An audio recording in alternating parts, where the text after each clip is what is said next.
Bienvenidos, ya estamos listos. Les invito a abrir sus cámaras.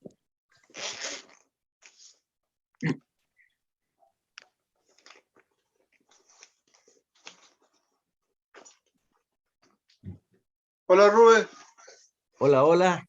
¿se escucha o no? Sí, se escucha bien. Ya. Estamos ya. Y me veo bien igual. Perfecto.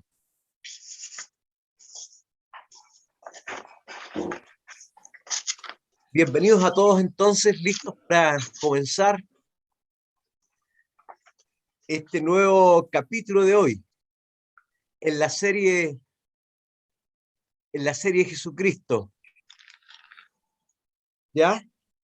Así es que acompáñenme, podemos tener un instante para pedir al Señor que nos dé un capítulo muy refrescante, que pueda traspasar todo nuestro ser. Señor, muchas gracias en esta tarde. Sí, señor. Muchas gracias porque estamos aquí con una inquietud de nuestro corazón para mirarte a ti, Señor, y verte cómo tú estás en todos los tiempos, vivo, vigente, traspasando toda la historia y llenándolo todo con tu vida, Señor, con tus palabras eternas que cambian los corazones, Señor, de todos los hombres que vienen a ti. Gracias te damos en esta tarde porque tenemos esta oportunidad. Amén. Amén. Ya, queridos hermanos, vamos entonces al capítulo 9 de nuestra serie. Hoy día vamos con el capítulo Tendencia Horizontal. Este es el capítulo, la tendencia horizontal.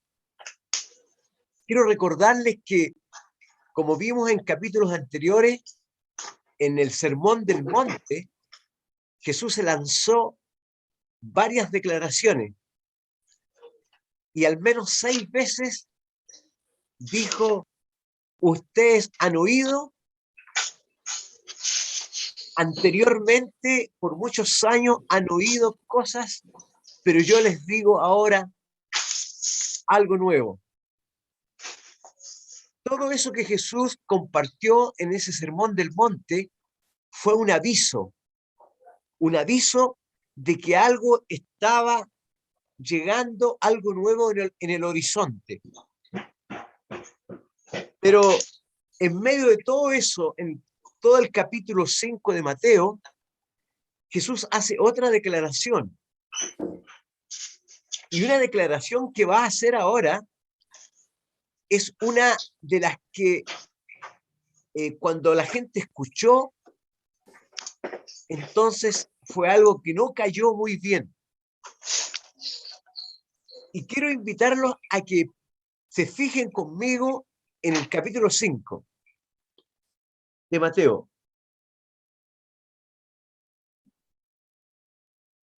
Y vayan, por favor, al verso 23.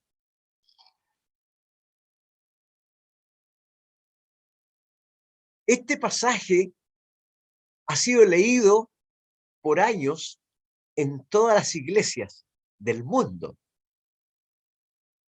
Ha sido leído en las casas. Ha sido citado en algunos sermones en muchas épocas. Verso 23, ¿qué dice? ¿Alguien lo tiene? ¿Qué dice el verso 23? Dice, por tanto, si traes tu ofrenda al altar y allí te acuerdas de que tu hermano tiene algo contra ti, deja allí tu ofrenda delante del altar y anda, reconcíliate primero con tu hermano y entonces ven y presenta tu ofrenda. Ok. Este es uno de los pasajes que se lee rápidamente y muy pocas veces la gente ha querido profundizar en esto. Bueno, aquí apareció en este capítulo 9. una declaración que cayó, alguien podría decir, como limón en los ojos.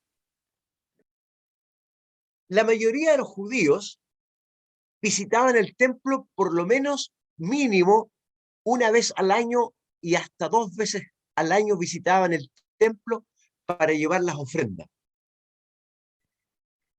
Se hacían filas larguísimas, parecía a las filas que estamos viendo hoy día con este tema del aforo, con este tema que ha ocurrido en los países del mundo, unas filas para poder llevar la ofrenda al templo, al altar. ¿Se imaginan ese contexto? ¿Se imaginan esa escena? A lo mejor lo han visto en las películas. Filas largas a pleno sol. Niños inquietos, porque los niños, a medida que empiezan a pasar los minutos, se empiezan a poner inquietos. Y los papás tenían que estar con los niños ahí, esperando el turno para presentar su ofrenda. Véanlo, por favor. Un esfuerzo enorme por controlar los animales que llevaban para el sacrificio. A eso agréguenle aguantar todo el olor de los animales por horas y horas. No era una cosa de 5 minutos que llego y rápidamente presento mi ofrenda y me voy, porque eran cientos y cientos de personas que venían de todos lados, los que estaban en Jerusalén y los que venían de otras provincias. Era una vez al año o 2 veces al año, así que era la oportunidad que la gente tenía para hacer sus sacrificios por sus pecados. Eran días de viaje para algunas personas. Por lo tanto, no había forma de que alguien dijera voy a dejar mi lugar porque tengo que ir a reconciliarme con mi hermano primero, porque Jesús dijo, si traes tu ofrenda y tienes algo contra tu hermano, primero anda, reconcíliate con él y después presentas la ofrenda. Alguien iba a salirse de la fila después de haber hecho días de viaje, está en una fila y va a volver, y si viene de otra ciudad, va a volver a ir a reconciliarse. Piensen, por favor. Simplemente que se aguante el ofendido, pero primero cumplir con Dios es más importante que nada. ¿Verdad o no? Cumplir la ofrenda para Dios es más importante que ir a reconciliarme con mi hermano. ¿Verdad o no? He ahí la pregunta. Jesús quiso decir que la reconciliación con un hermano debe ser antes de la reconciliación con Dios, que la adoración en el templo, que lo horizontal debía tener prioridad antes de lo vertical. Eso exactamente fue lo que él quiso decir, porque era algo nuevo. 17 capítulos después, en el libro de Mateo, más adelante, vamos a encontrar a varios grupos, a los fariseos, a los herodianos y a los saduceos, que están apostando a qué grupo logra, por así decirlo, pillar a Jesús. Están apostando quién humilla a Jesús en público. Y entonces se lanzan por turno para poder pillarlo. Los primeros que salen al escenario son los fariseos. Fueron los primeros y estos enviaron comisionados a algunos embusteros encubiertos con la pregunta, esa pregunta capciosa que siempre aparecía. Y le preguntaron sobre el tributo a César. Capítulo 22 de Mateo, verso 15. Ahí está. Dice 22:15,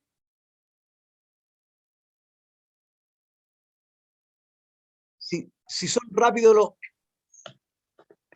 la lanzan. Entonces se fueron los fariseos y consultaron cómo sorprenderle alguna palabra. Y le enviaron a los discípulos de ellos con los herodianos, diciendo: Maestro, sabemos que eres amante de la verdad y que enseñas con verdad el camino de Dios y que no te cuidas de nadie, porque no miras la apariencia de los hombres. Dinos pues, ¿qué te parece? ¿Es lícito dar tributo a César o no? Ok, gracias Manuel. ¿Se fijan cómo aparecen estos enviados ahí adulando primero al Señor? Sabemos, le dicen ahí, ¿cierto? Que eres amante de la verdad, que enseñas con verdad el camino, que no te cuidas de nadie, porque no miras la apariencia de los hombres. Aquí te va la pregunta, maestro. ¿Es lícito dar tributo a César o no? La pregunta capciosa para poder humillarlo en público. ¿Qué es lo que hace Jesús? Ustedes ya han leído este pasaje antes.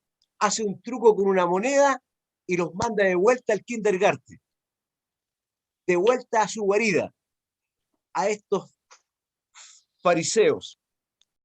Pero después viene otro grupo, vienen los saduceos, los guasones, estos que vienen con el acertijo. Entonces le preguntan a Jesús sobre una mujer que se casó con 7 hermanos. Entonces la pregunta es: maestro, en la eternidad, ¿de cuál de ellos será esposa? En el cielo, ¿de cuál de los 7 hermanos va a ser esposa? Pregunta para pillar. Cuando los saduceos ni siquiera creían en el cielo. Por lo tanto, el acertijo de ellos no tenía nada que ver con el cielo, sino que simplemente era subrayar el absurdo de la vida después de la muerte, porque Jesús enseñaba de la vida después de la muerte, y querían dejarlo en ridículo, diciendo: qué absurdo esto que enseña. ¿Qué hizo Jesús? Sonrió y les dijo: ustedes necesitan leer más sus Biblias, son ignorantes de las Escrituras. Entonces les recordó un pasaje de Génesis y los dejó sin palabras. Mateo 22-29. Entonces respondiendo Jesús les dijo: erráis ignorando las Escrituras y el poder de Dios, porque la resurrección ni se casarán ni se darán en casamiento, sino serán como los ángeles de Dios en el cielo. Pero respecto a la resurrección de los muertos, ¿no habéis leído lo que fue dicho por Dios cuando dijo: yo soy el Dios de Abraham, el Dios de Isaac y el Dios de Jacob? Dios no es Dios de muertos, sino de vivos. La gente aplaudía cada vez que Jesús le respondía a estos grupos, y era Jesús que los humillaba a ellos en público. A todos estos líderes religiosos hipócritas, era Jesús el que los humillaba al final en público y la gente aplaudía. Entonces los fariseos se reagruparon y volvieron a la carga. Mateo 22-34. Entonces los fariseos, oyendo que había hecho callar a los saduceos, se juntaron a una. Y uno de ellos, intérprete de la ley, preguntó para tentarle diciendo: Maestro, ¿cuál es el gran mandamiento en la ley? Jesús le dijo: amarás al Señor tu Dios con todo tu corazón y con toda tu alma y con toda tu mente. Este es el primero y grande mandamiento. Y el segundo es semejante: amarás a tu prójimo como a ti mismo. De estos 2 mandamientos depende toda la ley y los profetas.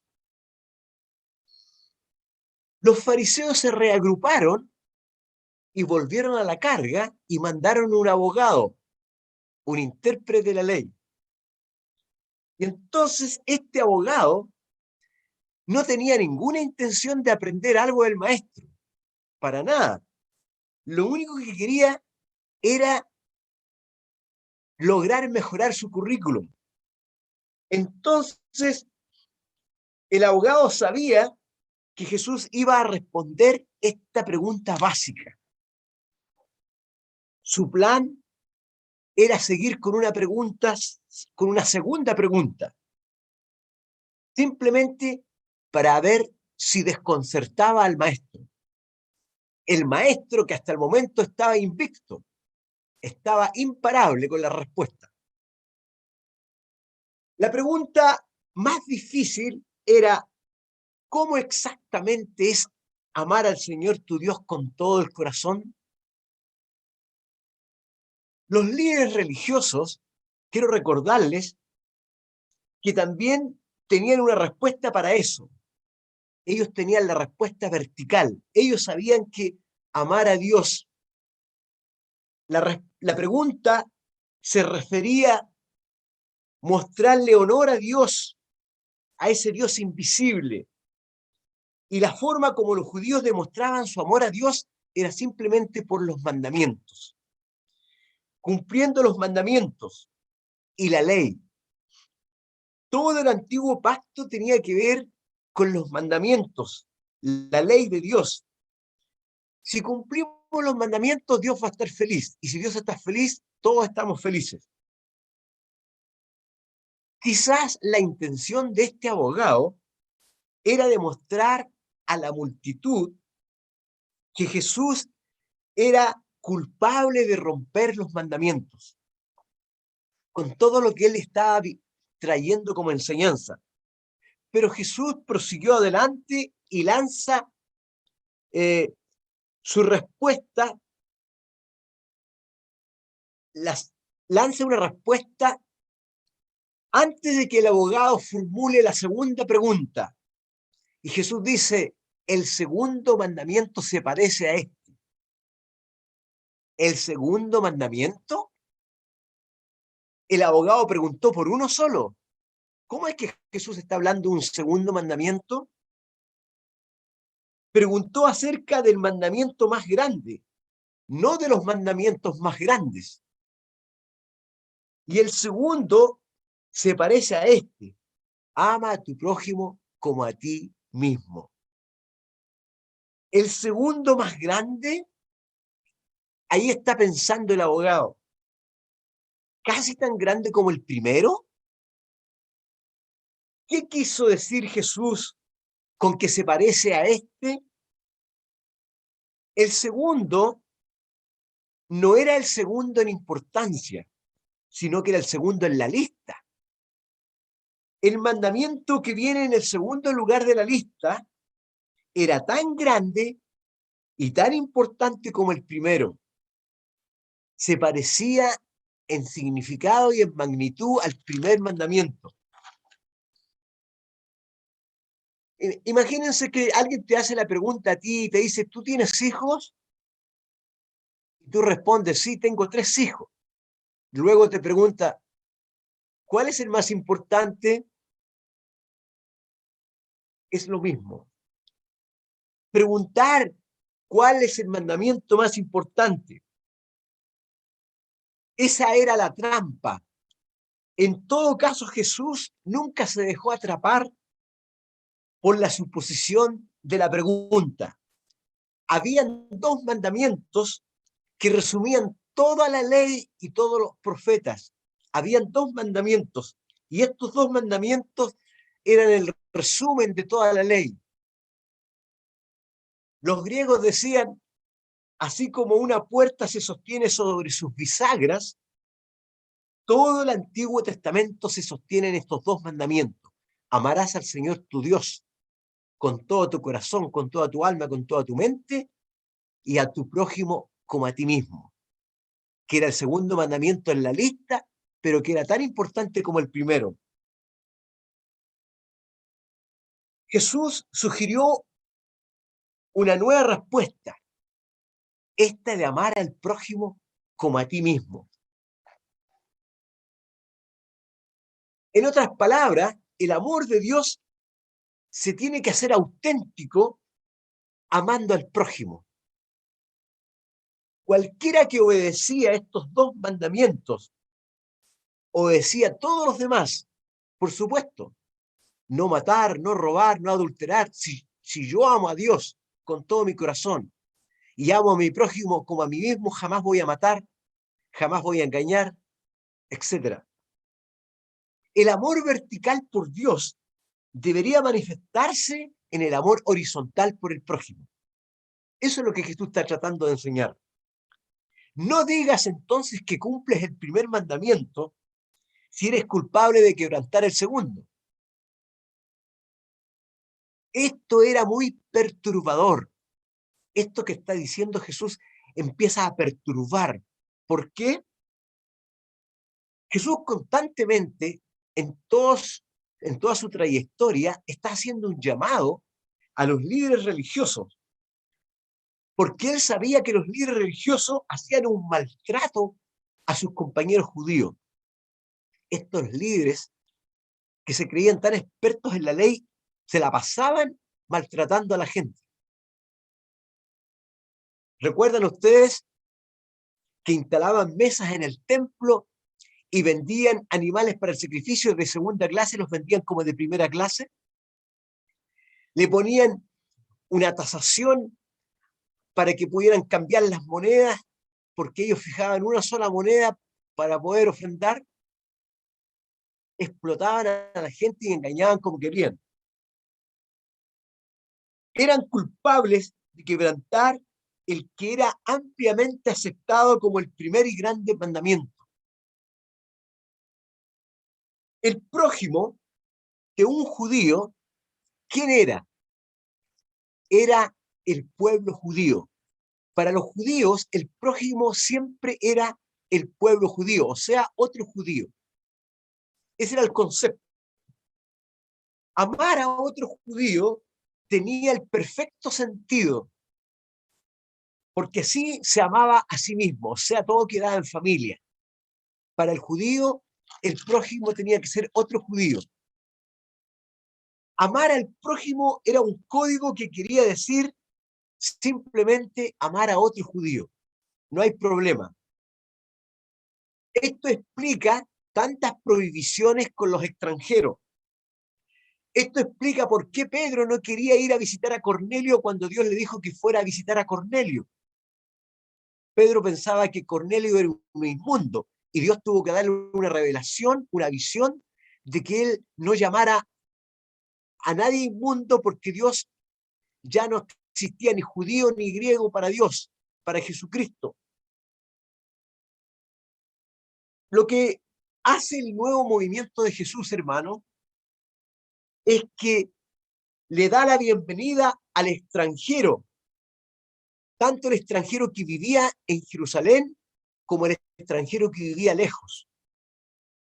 Por lo tanto, Jesús viene y altera todas las reglas y redefine los términos.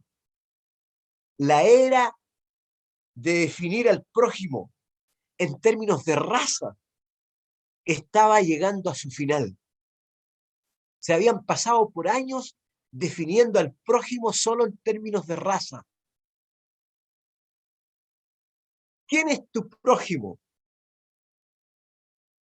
No mucho tiempo después, Jesús fue abordado por otro abogado con otra pregunta también capciosa, también una pregunta para pillarlo. Maestro, ¿qué tengo que hacer para heredar la vida eterna? Lucas 10:26.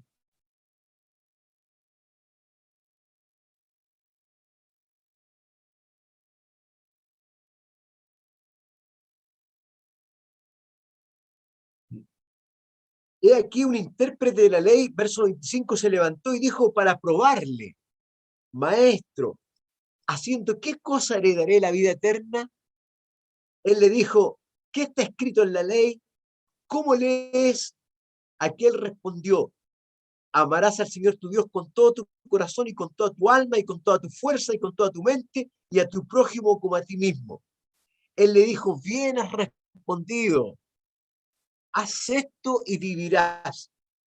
Pero él, queriendo justificarse a sí mismo, dijo a Jesús: ¿quién es mi prójimo? Jesús sabía exactamente lo que había detrás y respondió con otra pregunta. ¿Qué está escrito en la ley? ¿Cómo interpretas tú la ley? Y entonces el abogado dice, amarás al Señor tu Dios con toda tu fuerza y a tu prójimo como a ti mismo. Bien, has contestado súper bien, le dijo Jesús. Acertaste. Abogado 1, Jesús 0. Bien contestado. Haz esto y vivirás. Pero luego pone la trampa. Este abogado quería justificarse, así que preguntó, ¿y quién es mi prójimo? O sea, la pregunta detrás de la pregunta. Si amar a mi prójimo es una prueba de mi amor por Dios, la cual es la clave de la vida eterna, dime entonces, maestro, con exactitud, ¿a quién debo amar para que pueda asegurarme un trocito del pastel llamado vida eterna? ¿Cuál es el requisito mínimo? ¿Cuál es la cantidad mínima de amor al prójimo? ¿Qué debo cubrir para garantizarme entonces la vida eterna?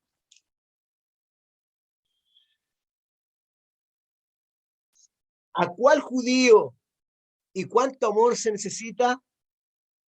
Este andaba buscando la receta de la salvación, no por amor a Dios, sino por amor a él mismo, ni tampoco por amor al prójimo. La pregunta estaba pensada para obligar a Jesús a expresar lo que había dicho en otra ocasión. O sea, cuando Jesús dijo, hay que amar a los enemigos. Si este abogado podía hacer que Jesús equiparara a los judíos con los no judíos, entonces la multitud se iba a volver contra Jesús. Eso es lo que quería lograr. Que Jesús dijera que los judíos son igual que los extranjeros. Entonces aquí lo amarro y la multitud se va a ir en contra de él. Y entonces el abogado iba a pasar a la historia como el que logró dejar perplejo al maestro. ¿Y quién es mi prójimo? Entonces Jesús vio la oportunidad perfecta para desconstruir y reconstruir el verdadero concepto del prójimo. Para poder entender lo nuevo de Jesús, hermano, hay que primero desconstruir, o sea, hay que sacarse lo viejo y hay que reconstruir algo nuevo en la mente y en el corazón. Así que lo que hace Jesús ahora es presentar una increíble parábola que está en Lucas 10:30. Respondió Jesús, dijo, un hombre descendía de Jerusalén a Jericó. La conocen, ¿cierto? Y cayó en manos de ladrones, los cuales le despojaron e hiriéndole se fueron dejándole medio muerto. Aconteció que descendió un sacerdote por aquel camino y viéndole pasó de largo. Asimismo, un levita llegando cerca de aquel lugar y viéndole pasó de largo. Pero un samaritano que iba de camino vino cerca de él y viéndole fue movido a misericordia. Y acercándose vendó sus heridas, echándole aceite y vino y poniéndole su cabalgadura, lo llevó al mesón y cuidó de él. Al otro día, al partir, sacó 2 denarios y lo dio al mesonero y le dijo, cuídamele o cuídalo y todo lo que gastes de más, yo te lo pagaré cuando regrese. ¿Quién pues de estos 3 te parece que fue el prójimo del que cayó en manos de ladrones? Él dijo, el que usó de misericordia con él. Entonces Jesús dijo, ve y haz tú lo mismo. Tremenda parábola. La mayoría, cuando recién empezó la historia, pensaba que los samaritanos eran los ladrones, los que habían dejado medio muerto al hombre. Pero a medida que avanza la historia, este abogado empieza a pensar, ¿se va a atrever a decir que un samaritano es el héroe de la historia? Sí, se atrevió, lo hizo. Y no solo convirtió al samaritano en el héroe de la historia, sino que fue más allá todavía. Lo convirtió en un héroe épico. Épico significa un hecho heroico histórico que queda en la historia para siempre. El samaritano hasta el día de hoy quedó registrado en la historia como un héroe épico. Jesús redefinió al prójimo para todos y para siempre. Redefinió lo que significa el prójimo para siempre. De ahí en adelante, nadie va a tener la libertad de limitar la definición del prójimo a personas como ellos, a personas de su misma raza solamente. Jesús expandió al prójimo más allá de los de Galilea y de Israel como nación, más allá de una raza, más allá del escenario del primer siglo. Lo hizo con una pregunta perfectamente sincronizada y diseñada, que continúa hasta el día de hoy. Ojo, hasta el día de hoy, esta pregunta continúa forzando a los rectos entre nosotros a examinar el corazón y los prejuicios. El desprecio innato que nosotros tenemos hacia los que no son como nosotros. ¿Se han dado cuenta que nosotros tenemos un desprecio innato? Miramos a alguien que es más morenito que nosotros, ahí nomás. O si es más chico, o si es boliviano, si es peruano, no es igual que los chilenos. Si viene del campo, no es igual que los que viven en la ciudad. Y empieza la discriminación. Innato. Por más de 2000 años, creyentes y escépticos han sentido el peso de esta parábola. Y su pregunta final, una pregunta que es ineludible y perturbadora. Cuando Jesús pregunta, ¿y cuál de estos tres amó al Señor con todo su corazón? Le preguntó al abogado, ¿cuál de estos tres podría reclamar la vida eterna? Hubo una pausa. Una pausa.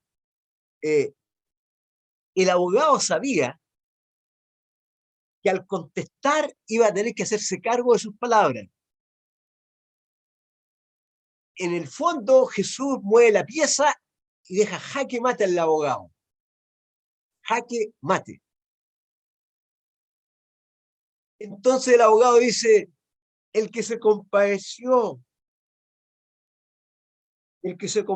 de él, tiene que haberlo dicho bajito, y que no se atrevió a nombrar su identidad étnica, no se atrevió a decir fue el samaritano, sino que dijo el que se compadeció, porque estaba jaque. No mencionó la identidad étnica del héroe, pero Jesús, para hacer más grande la herida, le va y le dice, anda y haz tú lo mismo, ya que contestaste que fue el que se compadeció, anda y haz tú lo mismo. No hubo aplausos en esta ocasión. Esta vez, queridos hermanos, solo hubo un silencio sepulcral. ¿Por qué? Porque algo había cambiado por primera vez en el concepto del prójimo. El amor al prójimo ya no tenía límites geográficos ni de raza. Si amar al prójimo era la máxima expresión de amor y devoción a Dios, el templo y todo lo relacionado y toda la parafernaria del templo se volvió menos importante. Por lo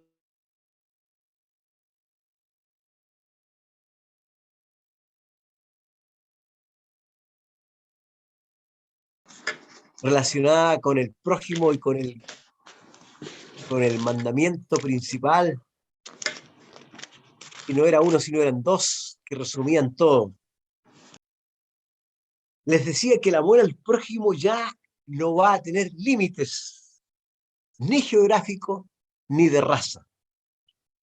Por lo tanto, si amar al prójimo era la máxima expresión de amor y de devoción a Dios, el templo con todo lo que ellos armaban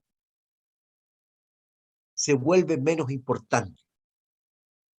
Por eso que Jesús, horas antes de su final, de despedirse, horas antes de que lo arrestaran, lo tomaran prisionero, le va a pedir algo a sus 11 discípulos, no 12 porque uno ya lo había traicionado y ya se había ido con las 30 monedas. A los 11 discípulos que quedaron, él les pide que se comprometan con este fin. Porque junto con inaugurar el nuevo pacto, Jesucristo instituye el nuevo estilo de vida y la nueva ética que va a regir su movimiento. El nuevo camino de Jesús para que la gente tenga claro, con principios nuevos, qué es realmente el camino nuevo de Jesús. Les dejo este capítulo para que podamos ir poco a poco asimilando esta relación vertical con Dios y horizontal con nuestro prójimo, que resume todo. Algunos han querido por mucho tiempo arreglársela solo con Dios, sin importar lo que pase para el lado. Total, ya oré a Dios, ya hablé con Él. No importa que no hable con mi prójimo. Total, ya traje mi ofrenda. No importa qué haya dejado atrás. Pero el Señor dice, aunque la fila sea muy larga y haya mucho sol, deja tu ofrenda en pausa, reconcíliate primero y después la traes, si realmente dices que me amas. Este es el capítulo 9 que hemos terminado y encantado quiero escuchar ahora sus comentarios, impresiones, consultas. Este es el momento, hermano querido. Yo, sí, pues el primero. No, a mí me gusta mucho el concepto que como que se planteó hoy, porque eso le da al final la relevancia y la importancia al hecho de ser iglesia, de tener comunión, de participar de una iglesia, porque le da esa relevancia a lo que tú decías, a lo horizontal, o sea, a la relación horizontal que tenemos que tener y que sí se tiene que estar. O sea, ya el hecho de que el mandamiento más importante, ¿cierto? Que amar al Señor esté ligado directamente con el mandamiento de amar a tu prójimo, ya dice mucho. Y habla de que es importante que por algo Dios puso la iglesia para que estemos como prójimos, estemos unidos, estemos constantemente viéndonos. Y, y eso que además en la Biblia muchas veces dice que todo lo que hacemos por el prójimo es como si lo hiciéramos para Dios. Entonces al final la relación vertical y horizontal siempre va a estar unida. O sea, se necesitan mutuamente.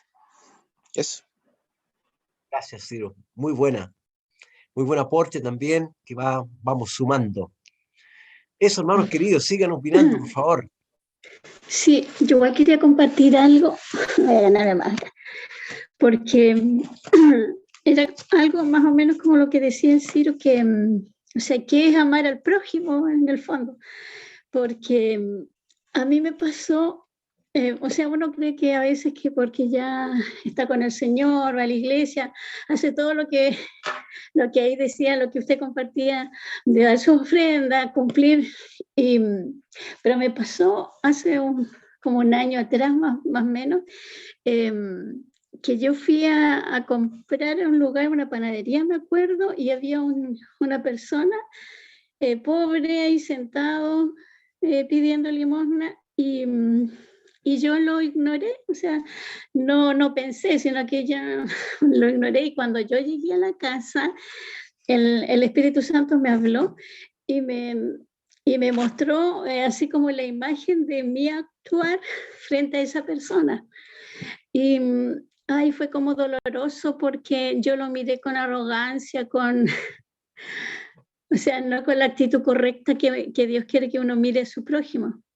Entonces fue como doloroso, pero a la vez igual le da gracias a Dios que me mostró en que a veces uno comete errores, que es amar al prójimo en varias cosas, sobre todo eso que yo no pensé que yo lo tenía, o sea, que esa mirada así como de arrogancia.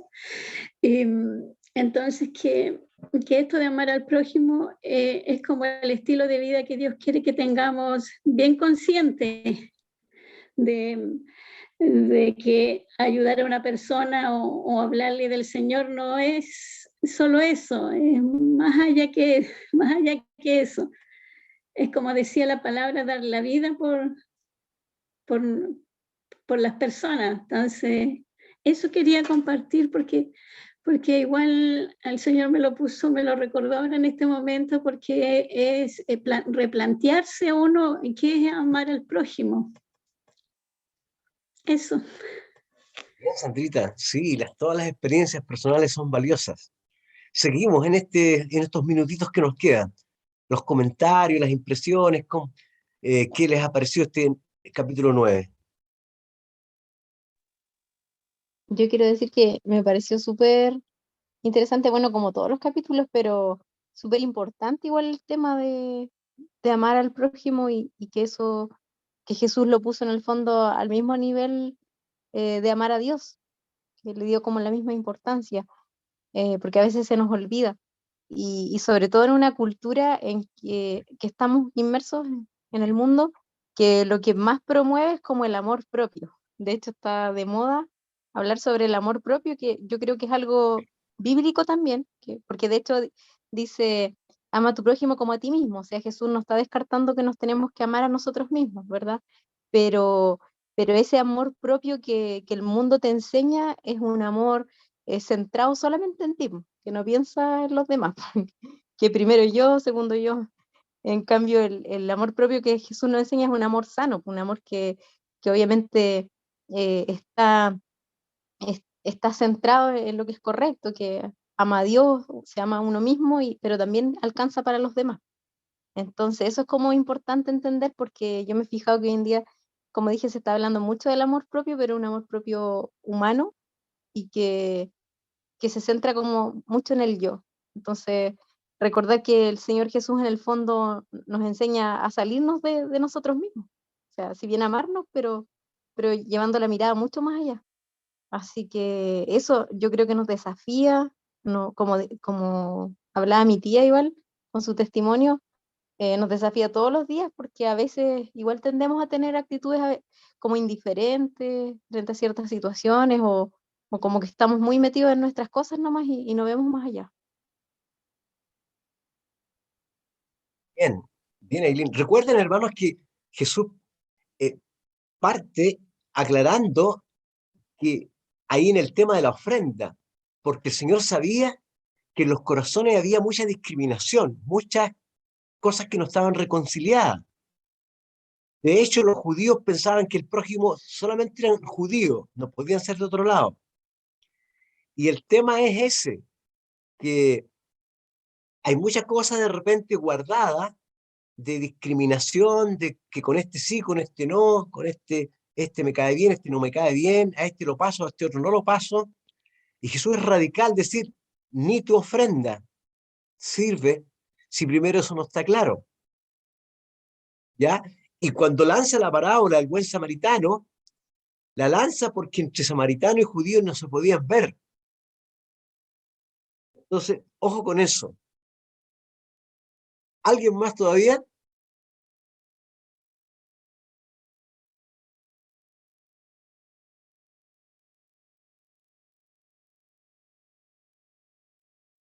Ok, espero que... hay muchas cosas que rescatar del capítulo 9, pero no olvidemos también que estos grupos que fueron turnándose para pillar al maestro, ahí los guasones con sus acertijos, ahí los fariseos y estos abogados, eh, ojo, porque a veces nosotros podemos ir y queremos pillar al Señor con nuestras preguntas medias camufladas, medias capciosas, buscando una respuesta que nos convenga. Cuidado que vamos por lana y vamos a salir trasquilados, porque al Señor no lo podemos pillar. Vamos a terminar nosotros humillados si vamos con preguntas raras. El Señor en 3 tiempos nos va a mandar de vuelta al kinder. Tengo En una 3 duda, tiempos. ¿Ah? tengo una duda. Sí. Este capítulo, dijiste que era el 9, pero yo lo tengo registrado como 8. Creo que la semana pasada vimos el 7, o estoy equivocada. No, Este, la semana pasada vimos el 8. este es el 9. Ya, me falta entonces uno. Exacto. Y el nombre del Te voy a capítulo, mencionar ¿cuál es? dame un segundo. Dame un segundo para que no me equivoque. El 8 fue más obsoleto que nunca. Ya. Y hoy fue el 9. Estamos ya en la parte final de nuestra serie. Deberían quedar unos 3 capítulos. Así es que ha sido pero muy bueno para mí. Estoy muy contento de que estemos juntos en esto y que usted nos esté enseñando paso a paso con todo lo que él trató de transmitir. ¿Ya? Hay mucho más, por supuesto. No alcanzamos. Uno va leyendo cada, cada parábola, cada comentario que hace el Señor cuando conversaba con la gente y está lleno de enseñanzas que, que sorprendieron al mundo. ¿Ya? Doctor, Así es que, sí, sí, o sea, a mí me quedó por lo menos súper claro todo lo que había explicado, pero hay dos cosas que no entiendo muy bien. Por ejemplo, el tema de cuál era la diferencia entre los fariseos, los saduceos y todo lo que termina en eos. eran grupos religiosos, simplemente eh, distintos grupos. La diferencia, por ejemplo, los saduceos no creían en el cielo, los fariseos sí un poco, tenían algunas pequeñas diferencias de doctrina, pero eran grupos religiosos nomás que se juntaban y que se unían a veces. Normalmente la historia dice que ellos tenían grandes divisiones, pero cuando se trató de Jesucristo se unieron. Ahí sí que se Mm, unieron, encontraron un punto en común porque Jesús les movía el piso a todos. Pero claro. cuando no estaba Jesús, ahí tenían sus peleas, cada uno su cuento. Es como hoy en día también, hay Como muchos lo grupos mismo de la iglesia. religiosos distintos. Unos enfatizan una cosa, otros enfatizan otra. En el mundo religioso siempre hay muchos grupos, muchos grupos. Y en ese tiempo los predominantes en Israel eran saduceos y fariseos, pero eran líderes religiosos que se unían para sus cosas, para poder hacer su ceremonia. Ahí encontraban algunos puntos en común. Pero no más que eso, no hay más diferencia que eso. ¿Ya? Ah, ya. Sí, Y ahí se turnaban para poder tratar de de agarrar pillarlo, a Jesús, se turnaban. claro. Sí, Competir. o sea, me quedó claro esa pregunta. Y la otra pregunta que siempre he tenido igual es si realmente los fariseos sabían que Jesucristo era el Mesías, o se enteraron después cuando el velo se rasgó. Ahí ellos se enteraron de que realmente sí era el Mesías. No sé si se enteraron. Ujú. Ellos nunca aceptaron que era el Mesías, nunca. Ahora, no sé si con la rasgada del pelo yo dudo. Yo creo que ellos quedaron impresionadísimos, muy impresionados. No olvides que Jesús murió, resucitó, y ellos, a brazo partido, decían, no, estos tienen que haberse robado el cuerpo. Nadie creyó que resucitó. Claro. Ellos no creyeron. Ujú. Ellos, hasta el día de hoy, esperan al Mesías. Entonces, yo creo que ellos no creyeron, ellos quedaron con su doctrina nomás, y que Jesús era un impostor. Los que fueron creyendo fueron algunos, Nicodemo, algunos de ellos del grupo, por supuesto, que se fueron convirtiendo. Algunos maestros de la ley conocieron al Señor y lo reconocieron como el Mesías, pero fueron casos aislados, puntuales, pero como grupo religioso, hasta el día de hoy. Ah, ya, sí. Sí, porque, bueno, sé quién está con el... Hay un micrófono abierto que se... Sí, Ya, no sé si pero te queda... sí, es que yo me estaba acordando como la película de Mel Gibson, porque ahí retratan un poco como la escena de que realmente los fariseos se dan cuenta de que Jesucristo era como el enviado de Dios, pero bíblicamente, así como usted lo comenta, lo más probable es que a lo mejor ellos reconozcan que es más que nada como un impostor o que no cumple como los requisitos para ser realmente un Mesías. Yo me inclino por lo menos por lo que uno ve, por lo menos en la Biblia, más por ese lado, que por el que no lo hayan aceptado. O sea, yo vuelvo a repetir, creo que fueron casos aislados los que creyeron que Jesús resucitó, casos muy personales, pero como institución, como grupo religioso, Uh-huh. no. Ellos, de hecho, por eso siguieron persiguiendo, después que Jesús se fue al cielo, siguieron persiguiendo a sus discípulos. No cambió en nada eso. Claro, sí, porque igual uno podría suponer de que, o sea, se dieron cuenta de que era verdad, pero querían como negarlo, o sea, querían como cortar esa verdad. Entonces Sí, ahí como que uno realmente no sabe es que, si claro, realmente... se podían dar cuenta que nadie hablaba como él y nadie hacía las señales que él hacía, y que realmente era impresionante, pero, pero finalmente no creían en él, no aceptaban, no le daban en su corazón cabida a su verdad.